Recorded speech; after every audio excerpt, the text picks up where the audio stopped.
BMW built the engine that ended up in the fastest production car on Earth, and it broke the world speed record. Beat Ferrari, beat Lamborghini, beat a Bugatti that basically wasn't even a real company yet at the time. BMW never put that engine in a single car of their own, not one. They built one of the greatest engines in automotive history and just handed it over. So why would anyone spend years engineering the best V12 on the planet and then never actually use it themselves? Early 90s, McLaren decides they're building the best supercar ever made. Not a fast car, the fastest car, period. And Gordon Murray, the guy designing it, has one rule: no compromises. Ferrari engine? Not happening. That's basically handing your biggest rival the credit for your own car. You don't build a McLaren and then thank Ferrari in the description. Mercedes? Same problem, different logo. So McLaren does the smart thing. They call Honda. Makes sense on paper. Honda's in Formula One with McLaren, Ayrton Senna's driving for them. Everybody's supposedly best friends at this point. Honda says no. Just like that. Who stayed when Honda refused? McLaren's out of easy options. Ferrari's off the table, Mercedes is off the table, Honda just said no thanks, so they call BMW. Now BMW at the time is known for making solid, reliable engines. Good cars for good people who wanted to get to work on time without drama. Nothing flashy, nothing that would ever end up racing anybody. Not exactly the company anyone had in mind for building the engine of the most extreme road car ever attempted. But BMW says yes, and then immediately makes things complicated, because McLaren puts one condition on the table: no turbo. That sounds like a small detail if you don't know cars.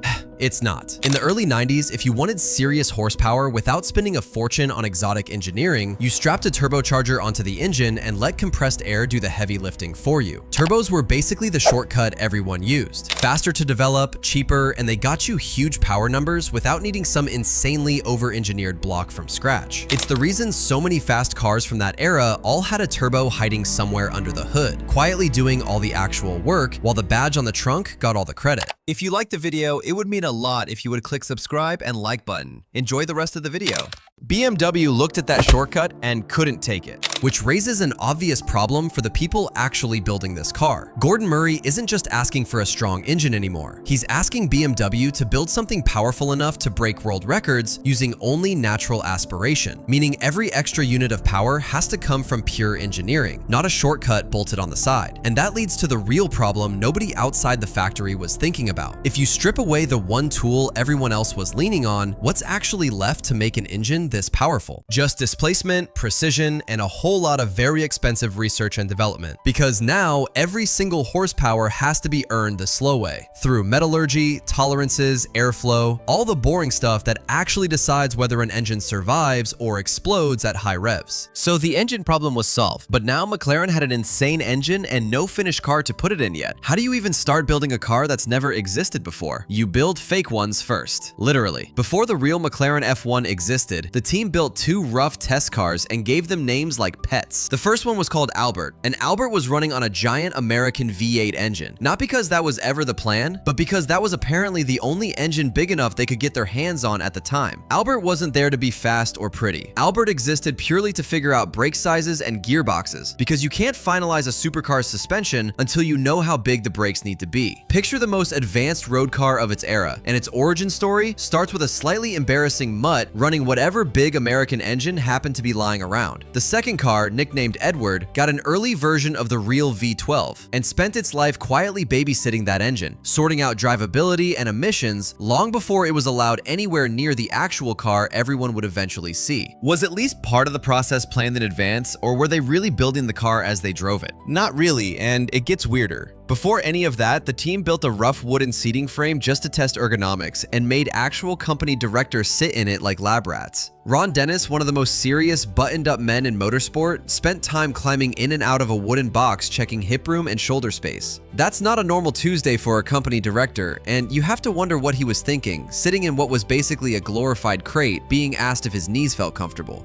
Then there's the deadline story. The team had planned the first real test run for the end of January, and Gordon Murray moved it up to right before Christmas instead, turning an already tight deadline into something borderline unreasonable. Everyone ended up pulling 2 straight all-nighters just to get the car running by December 23rd. It moved a few hundred yards. That's it. a few hundred yards, after months of work and 2 sleepless nights. And somehow that's still remembered as one of the best days of the entire program, which tells you everything about how much this project meant to the people building it. When the car finally made it to testing, did anyone actually believe it would hold up? They still had to prove the thing wouldn't fold like a soda can in an accident. So they crashed a prototype straight into a concrete block at 30 miles an hour, and the result was almost embarrassing for the concrete. The door still opened fine afterward, the windscreen didn't crack, the front wheels didn't even shift position. It looked like a car that had just been parked, not one that had just hit a wall head-on. Whoever was in charge of that concrete block probably felt personally disrespected by how little damage it caused. And when the team finally got their shot at the actual top speed run on a banked test track in Germany, the driver had music playing in the car the entire time, and reportedly just turned the volume down slightly as the speed climbed toward the limit, which is either the calmest reaction to going that fast in human history or genuinely unhinged behavior, depending on how you look at it. Most people white-knuckle it doing 90 on the highway with the radio off and both hands locked on the wheel. This guy was casually adjusting his playlist while approaching the fastest speed any road car had ever reached, like he was stuck in mild traffic instead of rewriting automotive history in real time. And that's the run that made the McLaren F1 the fastest production car in the world, a record it held for years, while every other manufacturer on Earth quietly tried to figure out what had just happened. Everyone remembers this as a McLaren achievement. The car with McLaren's name on it, McLaren's engineering, McLaren's legacy, but sitting right in the middle of that record-breaking machine is a BMW engine that BMW designed, refined, and perfected, and then just let someone else take home all the glory for. BMW never built a road car around that engine, not once. It stayed a one-off, built purely for someone else's car, and BMW went right back to making the sedans and coupes they were already known for, like nothing unusual had happened at all. They built one of the greatest engines in automotive history, watched it break a world record, and then just walked away from it like it was a Tuesday. Honestly, that's kind of insane when you actually think about it. Most companies would have slapped that engine into some limited run BMW hypercar just to say they did it, put it on a poster, maybe named a special edition after it. BMW didn't even bother. They did the job, cashed the check, and let McLaren keep every bit of the glory. My honest opinion, that's either the most humble move in automotive history or the biggest missed marketing opportunity a car company has ever walked away from, and I genuinely can't decide which. Imagine building the engine equivalent of a mic drop